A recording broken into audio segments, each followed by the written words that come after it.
현장의 목소리를 전하고 지역의 현안을 고민하는 이슈 현장입니다. 학생들의 급식을 위해 요리하는 인천 학교 급식 노동자들이 지난 16일 기자회견을 열었습니다.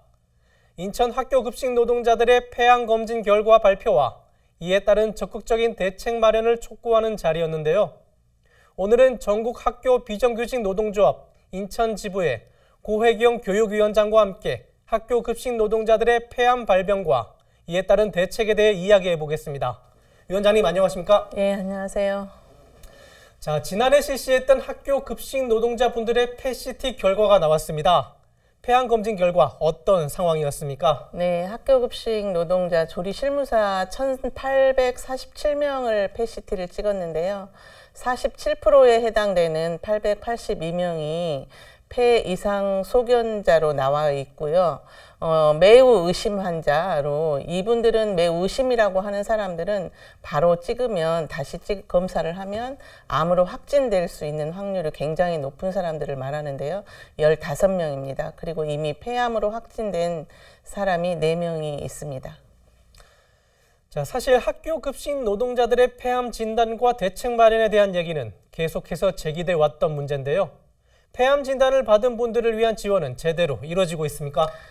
아닙니다. 지금 폐암 확진되신 분이 산재 승인을 기다리는 중이고 나머지 3분은 산재를 준비 중에 있고 인천시 교육청은 고용노동부나 교육부에서 가이드라인이 나와야 그 어떤 대책을 세울 수 있다라고만 이야기할 뿐이고 아무런 지원이나 대책은 없습니다. 네, 그렇군요. 자, 빠른 지원책 마련이 시급해 보입니다. 학교 급식 노동자 폐암의 가장 큰 요인으로 지목받는 것이 바로 조리흉이라는 것인데요. 이 조리흉 무엇인가요? 이 조리흉이라고 하는 것은 기름을 이용해서 이제 고온에서 음식을 조리할 때 발생하는 건데요. 학교에서 그 튀김이나 전 요리를 이제 할 때 가장 많이 발생을 하고 실제로 이 조리흉이라고 하는 게 초미세먼지보다 입자가 30배나 작다고 합니다. 그래서 그 조리흉을 일명 죽음의 미세먼지라고도 일컬고 있습니다. 네. 네, 그렇군요. 자, 위원장님은 조리 실무사로 20년 이상 근무하시면서 누구보다 급식실의 환경을 잘 알고 계실 것 같습니다. 지난해 9월에는 인천에서 조리 실무사 한 분이 급식실에서 쓰러져 8일 만에 돌아가신 사례도 있지 않았습니까?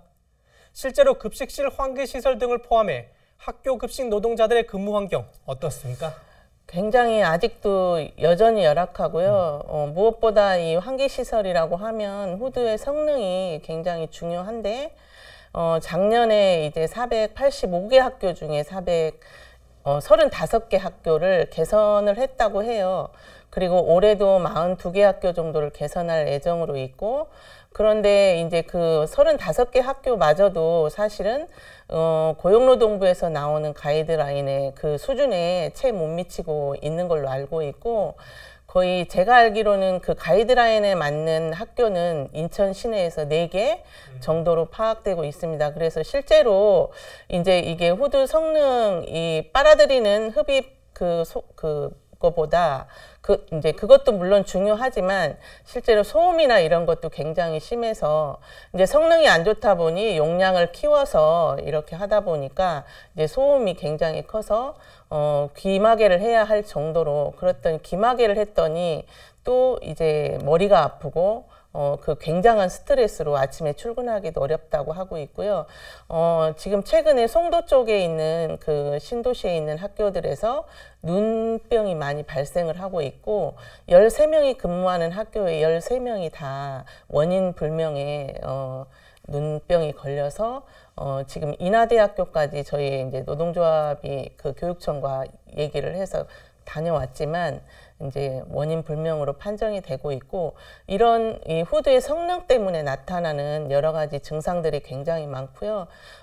저도 이제 10년 정도를 이제 급식실에서 일을 하고 노동조합 활동을 하고 있지만 지금 제가 이제 21년 차가 됐거든요. 그래서 이 급식실에 대해서 너무나 잘 알고 있지만 이게 어찌 됐든지 이게 배치 기준하고 또 연관을 시키지 않을 수가 없거든요. 노동 강도가 세다 보니까 한 자리에서 튀김을 3시간, 4시간 한 사람이 이렇게 해야 되는데 배치 기준이 조금 더 완화가 돼서 조리 인력이 조금 더 여유가 있다라고 하면 한 사람이 3시간을 할 거를 1시간씩 나눠서 할 수도 있는 이런 구조로 만들었으면 하는데 자, 해결해야 할 문제가 한두 가지가 아닌 것 같습니다.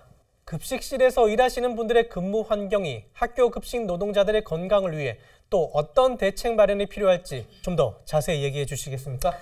그 좀 적정한 배치 기준, 조금 아까도 말씀드렸던 것처럼 그렇게 노동 강도를 낮춰야 하고요. 인력의 충원으로 튀김이나 전 요리를 할 때는 이렇게 좀 순환 배치가 될 수 있도록 그렇게 해야 한 사람이 수행하는 그런 노동 강도가 좀 줄어들고 조리 흉에 그 유해인자에 노출될 수 있는 그런 것들도 좀 줄어들 것 같고요. 또 조리 방법을 좀 개선해야 될 필요가 있지 않은가. 학교 급식 기본 방향에는 튀김이나 전 뭐 이런 것들을 일주일에 한 2번 정도만 해라라고 하는 권고사항이 되어 있습니다. 하지만 현장에서는 그것은 그저 권고일 뿐으로 이제 많은 현장에서 지켜지지 않고 있습니다. 그래서 그런 것들이 더 조리 흉에 노출되어 있고요. 또 폐암 확진자에 대해서 사후 관리가 좀 돼야 될 것 같고 이게 또 저 같은 경우도 폐 결절이 2개나 생겼는데 저 같은 경우는 그나마 전 다행이라고 생각하는데 1년에 한 번 추적 검사를 하는 거예요. 그런데 실제로는 현장에서 뭐 9개의 결절이 나와 있는 사람도 있고 그래서 이렇게 6개월에 한 번, 3개월에 한 번씩 추적 검사를 해야 되는 경우도 있습니다. 그래서 이런 지원 대책이 반드시 필요해야 될 것 같고 이런 지원 대책을 세울 때는 또 저희 노동자들의 의견을 좀 이렇게 반영해서 꼭 제대로 된 그런 지원 대책이 설계돼야 될 것 같다고 생각이 듭니다. 자, 교육청의 적극적인 대책 마련이 어느 때보다 시급해 보입니다. 답변 잘 들었습니다.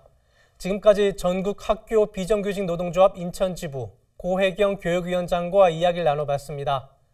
학생들의 건강하고 맛있는 급식을 만드는 급식실이 학교 급식 노동자들의 생명을 담보로 한 위험한 일터가 되지 않도록 근본적인 대책 마련이 하루빨리 마련되길 바라봅니다.